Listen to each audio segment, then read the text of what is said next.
రాజమౌళితో cinema అబ్బో ఇప్పట్లో అయ్యేది కాదు.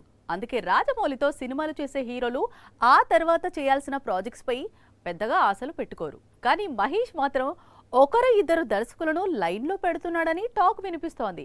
మరోవైపు ఈసారి రాజమౌళి కూడా అప్పుడే నెక్స్ట్ మూవీపై ఫోకస్ పెట్టాడని, మహేష్తో మూవీ కంప్లీట్ కాగానే అదే చిత్రం తెరకెక్కిస్తాను అంటున్నాడట.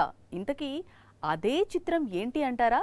అయితే ఈ స్టోరీ చూడండి. త్రిబుల్ ఆర్ హీరోలు, డైరెక్టర్, సంగీత దర్శకుడు ప్రస్తుతం లండన్ యాత్రలో ఉన్నారు. ఇటీవల రాయల్ ఆల్బర్ట్ హాల్లో త్రిబుల్ ఆర్ లైవ్ కాన్సర్ట్ జరిగింది. ఆ తరువాత ఏం జరిగింది అనేది సోషల్ మీడియాలో చక్కర్లు కొడుతున్న ఈ వీడియో చూస్తే అర్థమవుతుంది. త్రిబుల్ ఆర్ టీం ఒక్కచోట చేరడంతో Ram Charan wife triple R sequel ఉంటుందా అని జక్కన్నను అడిగితే ఆయన ఎస్ అంటూ రిప్లై ఇచ్చారు. దాంతో మహేష్ మూవీ తరువాత రాజమౌళి త్రిబుల్ ఆర్ సీక్వెల్ పైనే ఫోకస్ పెడతాడని ప్రచారం మొదలైంది. పైగా ఇటీవల లండన్ కాన్సర్ట్ లో తన కెరీర్ లోనే విలువైన చిత్రం త్రిబుల్ ఆర్ అని చెప్పాడు రాజమౌళి. ఇండియన్ సినిమాలో తెరకెక్కే సీక్వెల్స్ వేరు, త్రిబుల్ ఆర్ సీక్వెల్ రేంజ్ వేరు.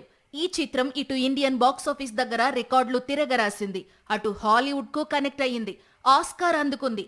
ఆ తరువాత జపాన్ లో బిగ్గెస్ట్ బ్లాక్ బస్టర్ గా నిలిచింది.